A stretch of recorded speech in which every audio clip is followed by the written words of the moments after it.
ஒரு மகிழ்ச்சியான செய்தி. இதயம் நல்லெண்ணெயின் விலை லிட்டருக்கு ரூபாய் 105 குறைஞ்சிருக்கு.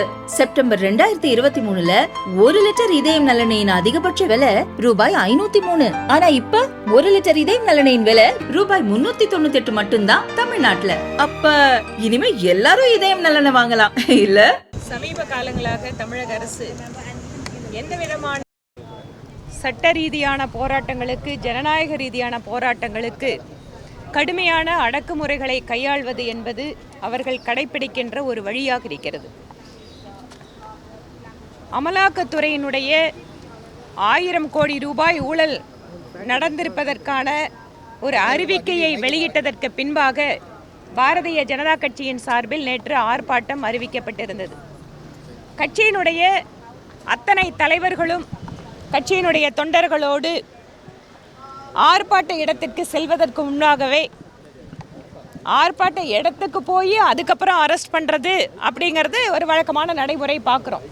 ஆனால் ஆர்ப்பாட்டத்திற்கு செல்வதற்கு முன்பாகவே வீட்டிலேயே வைத்து தலைவர்களை கைது செய்வது, ஒரு சில முக்கிய நிர்வாகிகளை கைது செய்வது, ஆர்ப்பாட்ட இடத்திற்கு செல்வதற்கு முன்பாகவே இடையிலே வழிமறித்து தலைவர்களை கைது செய்வது என்பதெல்லாம் புதிதாக திமுக அரசு எதிர்க்கட்சிகளை அச்சுறுத்துவதற்கு செய்கின்ற முயற்சியாக நாங்கள் பார்க்கிறோம். இது அனுமதிக்கப்பட்ட இடத்தில் ஆர்ப்பாட்டம் நடத்துவதற்கு அரசியல் கட்சிகளுக்கு அனுமதி மறுக்கப்படுவதும் இப்போது சர்வசாதாரணமாகி கொண்டிருக்கிறது. நாட்கள் செல்ல செல்ல திமுக அரசுக்கு மக்கள் மீது இருக்கின்ற கோபம், கொந்தளிப்பு, வெறுப்பு இவற்றையெல்லாம் ஒரு அரசியல் கட்சியாக பிரதிபலிப்பதற்கான வாய்ப்புகளை முற்றிலுமாக அழித்தொழிப்பதற்கு திமுக அரசு முயற்சி செய்கிறது.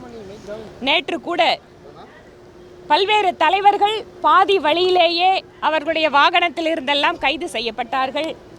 நேற்று மாலை வழக்கமாக 6 மணிக்கு பின்பாக பெண்கள் போலீஸ் கஸ்டடியில் இருக்கிறதை பற்றி தெளிவான வழிகாட்டுதல்கள் எல்லாம் இருந்த போதிலும் கூட வேண்டுமென்றே காவல்துறை மிக நீண்ட நேரம் கைது செய்யப்பட்ட பெண்களை எல்லாம் காத்திருக்க வைத்து, அடைத்து வைத்து, அவர்களுக்கு சட்ட ரீதியான பாதுகாப்பு விஷயங்களை கூட ஏற்பாடு செய்யாமல் விட்டிருக்கிறார்கள்.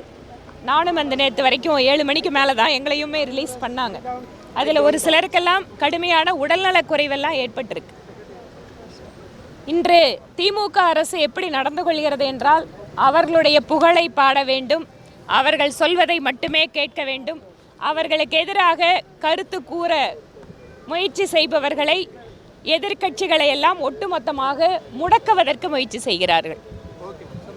நாடாளுமன்றத்தில் திமுக வெளிநடப்பு செஞ்சிருக்காங்க. தொகுதி மறுவரை குறித்து விவாதிக்க கனிமொழி அவர்கள் நோட்டீஸ் வழங்கியிருக்காங்க. அதுக்கு அனுமதிக்கலன்னு சொல்லி இன்னைக்கு வெளிநடப்பு செஞ்சிருக்காங்க. நான் 2 விதமான விஷயமா உங்களை பார்க்குறேன், உங்ககிட்ட அதை சொல்லணும்னு விரும்புகிறேன்.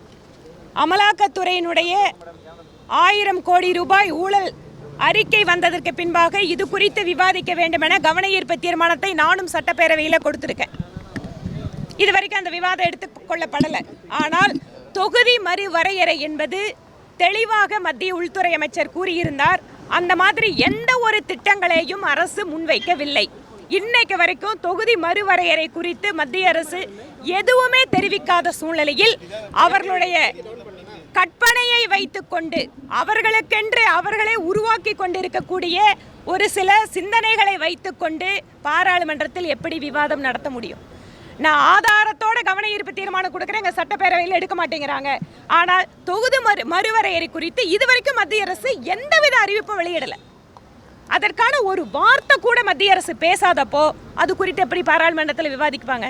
மேடம், அதே போல நேற்று பாஜக மாநில தலைவர் அவர் பேசும்போது விஜய் அவர்கள் நடிகையின் எதிர்க்கட்சியிலேயே அது கூட்டுற வார்த்தைகள் எல்லாம் பேசியிருக்கிறாரு. இது நீங்கள் எப்படி பார்க்குறீங்க? அது பொதுவெளியில் இப்படி பேசலாமா? ஒவ்வொரு தலைவர்களும் அவங்களோட கருத்தை சொல்கிறாங்க, அவங்களுக்கு உரித்தான பாணியில். இதுக்கு எப்படி நாங்கள் கருத்து சொல்லிட்டு இருக்கிறது? ஒரு நடிகை இப்படி சொல்கிறாரு, நடிகையை பற்றி இப்படி பேசுகிறாரு, அது பொதுவெளியில் நல்லா இருக்குமா அப்படின்னு மாநில தலைவர்கிட்ட அது குறித்து நீங்களே இந்த கேள்வி கேளுங்க.